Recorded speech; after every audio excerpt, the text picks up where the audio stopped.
Gloria Adebayo always believed in love. Not the kind wrapped in sweet words, but the kind built on effort, patience, and partnership. From her small tailoring corner in Ibadan, she had stood by her husband, Emeka, through unpaid loans, failed businesses, and endless setbacks. She didn't just support him, she helped him rebuild time and time again.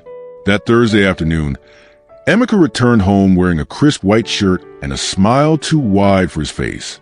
"I have some documents," he said casually, "just some investment papers for our fashion line." Gloria, who had helped him draft business plans in the past, didn't hesitate. She took the papers, flipped briefly through the first few lines, and signed. Maybe this is it, she thought. Maybe the boutique we've always dreamed of is finally happening. Emeka kissed her cheek. "My business partner, welcome to Moonlit Stories, where moonlight meets myth. Love timeless tales? Then hit like, subscribe, and join the circle. Every story begins with you." 3 weeks later, Gloria returned from a short trip to Elisha, where she had cared for her sick mother. She arrived at their flat, groceries in hand, only to find the locks changed. Confused, she knocked. No answer. She called Emeka. His phone was off. Panic set in. By the time she reached his office, sweaty and breathless, the receptionist avoided eye contact, and when she finally forced her way to his desk, he wasn't there. Instead, she was handed an envelope. Inside were copies of the documents she had signed, divorce papers, already filed, processed, and finalized. Gloria froze. Her heart beat in her throat. Her fingers trembled. The man she built with had thrown her away with a signature. She whispered aloud, This can't be real." But it was. And it was only the beginning. Gloria stood outside the office building in Ibadan, the noise of the city fading into a blur. Cars honked. People moved around her, but her world had gone silent. Divorce? Filed? Finalized? She read the date again. The papers were submitted while she was still in Elisha, bathing her mother and cooking pepper soup for her recovery. Emeka hadn't just moved on, he had done so with precision, legally, secretly, without blinking. She staggered to a bench near the junction and sat, her mind spinning. The flat, paid for in both their names, was now under his. Her tailoring machine, her fabrics, even her notebooks, all locked away behind doors that no longer recognized her key. She thought about calling someone. But who? Her elder sister in Lagos had warned her years ago. Her friends would only pity her. And pity was a perfume Gloria had never worn well. By evening, the sun dipped low, casting long shadows. Her phone rang once. Emeka. Hope flared. She picked up. "Hello. Please don't cause drama." Came his voice, flat, composed, unbothered. "Everything is already done. I've moved on. Let's be adults." The line went dead. Gloria didn't cry immediately. Instead, she walked, aimlessly, for hours, past street vendors, crying children, and bus parks. Her sandals wore thin. Her spirit wore thinner. That night, with nowhere to go, she found herself standing in front of a rusty old gate, the same gate she had walked through as a child. Her grandmother's house in Oyo Town. She hadn't been back in years, not since her wedding. Her feet refused to move. Her heart begged for refuge. But just as her knees gave out, the wooden door creaked open, and a soft voice called out, "Tund, is that you, my child?" The door creaked open slowly, and out stepped Mama Ronk, wrapped in her old faded wrapper and shawl, her walking stick tapping gently against the stone floor. She squinted to the dusk and saw Gloria collapse just beyond the hibiscus shrubs. Her voice didn't rise in panic. It softened, calm like still water. "My child, what burden have you brought home this time?" Gloria couldn't answer. Her throat locked shut, the weight of her shame pressing harder than any wound. She felt small again, like the teenage girl who once cried when her father couldn't pay her WEC fees. Only this time, the betrayal didn't come from outside. It came from the one who once swore forever. Mama Ronk didn't ask more questions. She simply walked over, sat beside Gloria in the red dust, and rested one wrinkled hand on her back. They sat like that until the sky turned indigo and the frogs began to sing. And then Mama Ronk spoke, her voice no louder than a whisper. Ashes no day shame, if dem rise with fire. Gloria blinked. The words didn't make full sense yet, but they wrapped themselves around her soul like a warm cloth. That night, Mama prepared a small meal of yam porridge, lit a kerosene lantern, and spread out an old mat for her granddaughter. Gloria lay in the darkness, listening to crickets and the steady tick of Mama's clock. Her pillow grew wet with tears, but her heart started to flicker, not with revenge, not with hate, but with resolve. I'm not a leftover, she whispered into the night. I'm not finished. She didn't know what would come next, but she knew one thing for sure. She would not stay broken. Days passed like whispers in Mama Ronk's compound. The red earth, the guava tree in the corner, the worn-out zinc roof. They reminded Gloria of a life before the storm. Mama let her be. She didn't force conversation, only left bowls of food at the door and offered warm eyes when they crossed paths. But Gloria's spirit was restless. One afternoon, while sweeping the backyard, she found an old carton stored beneath the bench. Inside were her childhood sketches, fashion illustrations she'd drawn at 15, magazine cutouts of runway models she admired, even her first thread and needle attempt to recreate a blouse she saw in a wedding brochure. The paper had faded, but the dream was still alive. Her fingers trembled as she held the designs. Maybe I was meant for more than marriage, she thought. Maybe I lost a husband, but not my gift. That night, under the flickering glow of Mama's kerosene lantern, she brought out a notepad and began sketching again. Her hands moved like they remembered everything. The curve of a neckline, the flow of an osso oak gown, the boldness of Gelly designs with a modern twist. She had no sewing machine, no clients, no business name, but she had vision. With leftover fabric Mama used to patch wrappers, Gloria began hand-stitching samples. She sewed late into the night, pricking her fingers, bending needles, whispering prayers. Each stitch felt like defiance, like resurrection. She wore one of her new designs to church the next Sunday, a simple Ankara flare gown, styled with a raw edge. 3 women stopped her after service. Who made your dress? Gloria smiled faintly. I did. And for the first time in weeks, she didn't feel abandoned. She felt useful. The dream wasn't dead. It was simply waiting to be picked up again. It started with a borrowed phone and a borrowed voice. Gloria had returned to Surreal, determined to start over. With her last savings, she rented a corner in a tiny tailoring shop beside a provision store. The walls were peeling. The space barely fit 2 sewing machines, but to her, it was sacred ground, a place where she could rebuild from thread and determination. Every evening after work, she taught sewing techniques to a group of curious young girls who gathered near the shop. Some were school dropouts, others single mothers. She called them her needle sisters. They listened closely as Gloria showed them how to hem trousers, shape bust lines, and create Ankara turbans that turned heads at weddings. One Saturday afternoon, as Gloria adjusted the hem of a volunteer's dress, a teenage girl named Mario pulled out her phone and said, Auntie, can I record this? People need to see you teach. Gloria chuckled. Go ahead, just don't catch my tired face. Mario filmed for 6 minutes. Gloria standing barefoot on tiled concrete, white chalk in hand, sketching patterns on a wooden board. Her voice was calm, confident. You don't need millions, she said. You need your hands, your brain, and belief. She posted it on TikTok with the caption, This woman is teaching magic with no equipment. By Monday morning, the video had over 60,000 views. Comments poured in. She's so wise. Where is this located? I want my daughter to learn from her. Somebody sponsor this woman. Gloria stared at Mario's phone in disbelief. Her voice, once buried under shame, was echoing across the internet. That week, she gained 4,000 Instagram followers, 200 WhatsApp messages, and one powerful idea. If they want to learn, maybe it's time to teach the world. What began as an ordinary video became the spark of something extraordinary. With Mario's help, Gloria created a simple YouTube channel called Divine Threads by Gloria. No studio lights, no backdrop, just a raw, unfiltered beauty of truth.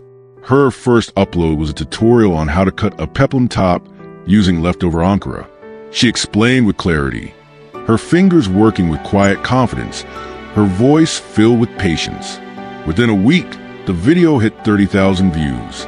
Comments flowed in from Lagos, Ilorin, Benin, and even as far as Ghana. Single mothers thanked her. Teen girls asked for mentorship. A widow from Osogbo messaged, "I was about to give up. Then I found your channel." Gloria cried that night, but not out of pain. This time, it was purpose that filled her chest. Soon, brand began to take notice. A Lagos-based fabric company sent her bolts of Ankara.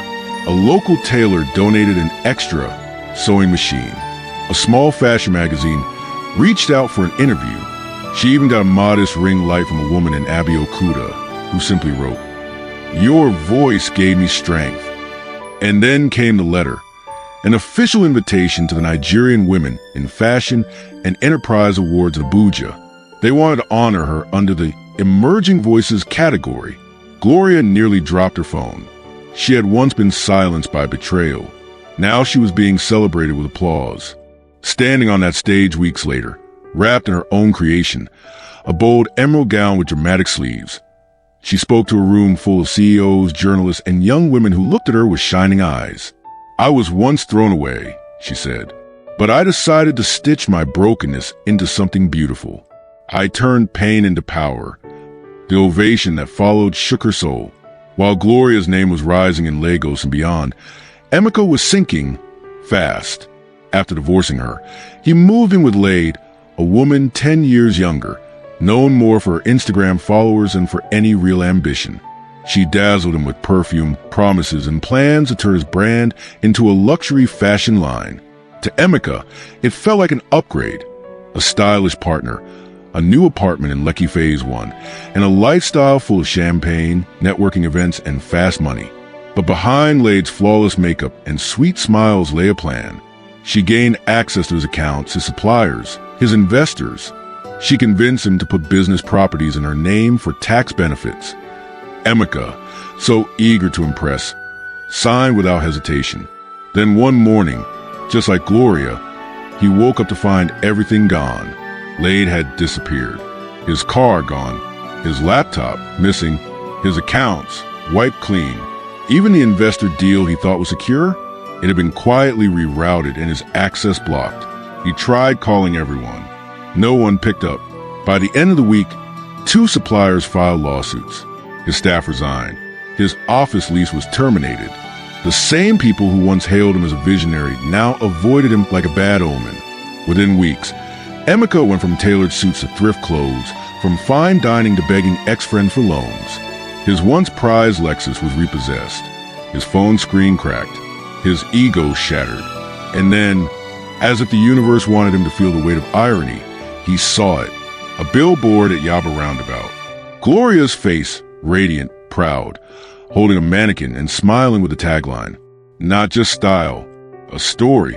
Divine Threads by Gloria. Emeka stood in the rain, his nylon slippers soaked, and whispered the truth he had refused to believe. He hadn't just lost a wife. He had thrown away a destiny. It was a rainy Thursday in Surulere. The downpour hammered rooftops like ancestral drums, thunder rolling in from the distance. Inside the Divine Thread studio, Gloria stood before a group of apprentices, demonstrating how to contour a waistline using just pins and precision. Laughter filled the space, light, honest, healing. Then the door opened. A woman peeked in, soaked from head to toe. "Auntie Gloria," she said, catching her breath. "There's a man outside asking for you." Gloria wiped her hand with a towel and stepped to the entrance. There, at the iron gate, stood Emeka. His once polished shoes were now worn-out slippers. His shirt hung loose on his frame, soaked and clinging. His eyes, bloodshot hollow, didn't carry arrogance anymore, just desperation. For a moment, Gloria froze, not in fear, not in pain, but in wonder. The same man who mocked her dreams was now a ghost of himself. He tried to smile, but crumbled into a trembling sob. "I made a mistake," he whispered. She left, took everything. "I've lost it all. Please, I just need a job. Anything." Behind Gloria, her team of women, once broken like she had been, stood watching. Some crossed their arms. Others looked away. But Gloria stepped forward, her heels clicking against the wet cement like royalty returning to her throne. "Do you remember," she said softly, "the day you gave me those papers?" Emeka nodded, shame burning through his skin. "You said it was just business." She stared at him, eyes steady. "That day, I signed away my marriage. But you, Emeka, you signed away your soul." He dropped to his knees. "Please help me." Gloria looked back at her team, then turned to him. "I don't hate you, but I owe you nothing." And with the poise of a queen, she walked back inside. Gloria didn't look back as she stepped into the studio, leaving Emeka kneeling in the rain behind her. But the moment was burned into her memory, not because of the pain he caused, but because of how far she had come. Inside, the room buzzed with quiet awe. Her apprentices, women who had once believed they were nothing, watched her not just as her teacher, but as a living, breathing symbol of power. She didn't cry. She didn't gloat. She simply picked up the unfinished fabric on her table and kept stitching, because that was her power now. Consistency in the face of chaos. Later that evening, she sat alone in her office, a modest corner wall with fashion sketches, student photos, and shelves lined with brightly labeled fabrics. A box sat on her table. Inside were the original divorce papers, folded and untouched since the day she left Mama Ronk's house in Oyo. She held them now, not with bitterness, but with clarity. That signature had ended a chapter, but it had also begun a journey. The woman who signed it didn't know her strength, but the woman holding it now, she had earned her crown thread by thread. Across Nigeria, her fashion brand, Divine Threads, was blooming. Orders flowed in from Abuja, Port Harcourt, even Dakar. Her designs were featured in online magazines. A partnership with a fabric distributor had doubled her reach. She wasn't just making clothes. She was creating identity, one outfit at a time. Every piece came with a tag that read, "Handmade by survivors, sewn with strength." People weren't just buying fashion, they were buying redemption. And Gloria? She no longer needed validation, revenge, or applause. She had sewn herself something no man could take. A legacy. The sun rose gently over Surulere, casting golden light across the courtyard of Divine Thread Studio. Gloria stood at the balcony above, watching as dozens of women arrived. Some balancing trays of fabric, others carrying children on their backs. The hum of sewing machines, the laughter, hope, the rustle of ambition. It was all music to her ears. But Divine Threads had grown beyond just fabric. It had become a movement. What started as Saturday classes in a borrowed shop was now a registered fashion school and empowerment center. Over 300 women had passed through its doors, many now running their own tailoring businesses in Mushin, Ikorodu, even Ilorin. Some of her earliest students now trained others, multiplying the ripple of Gloria's courage. She no longer called them apprentices. She called them creators. The center offered more than tailoring: financial literacy, emotional healing circles, branding workshops. And once a month, Gloria herself held open stitch sessions, story-sharing nights where women spoke not just of seams and stitches, but heartbreak survived, dignity restored, dreams rediscovered. One evening, as she sat beneath the mango tree out back, Moreo came to her with an envelope.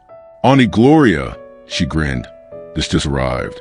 Inside was a letter from a UN Women's Global Enterprise Fund, inviting her to New York to speak on a panel about sustainable fashion and women's empowerment. Gloria stared at the page, her fingers trembling. She remembered crying on a bamboo mat in Oyo, signing those fake business papers, believing her story was over. But her story hadn't ended. It had resurrected. As she looked around at the women, the fabric, the fire, Gloria whispered, "I didn't just survive. I built something eternal. Not with revenge, but with thread, with truth, and with divine power." Sometimes, life doesn't fall apart. It falls into place. Gloria's story didn't begin with applause. It began with betrayal, with papers handed to her like trash, with dreams shoved aside and a heart shattered on a bamboo mat in Oyo. But from that brokenness, she didn't crumble. She created, thread by thread, Tear by tear, Gloria rebuilt not just her life, but the lives of hundreds of women who once thought their stories had ended too. They called her weak. She became a warrior. They threw her away. She became a name on billboards. They gave her papers to silence her. She turned them into patterns of purpose. Now, Divine Threads is more than a brand. It's a testimony. That pain is not the end. That dignity can rise from the dust. And that the woman they tried to discard became the voice they could no longer ignore. So if you're watching this, feeling forgotten, feeling finished, remember Gloria. You don't need a perfect start. You need a powerful decision. And maybe, just maybe, your story isn't over. Maybe, like Gloria, you're about to stitch something eternal. Thanks for watching.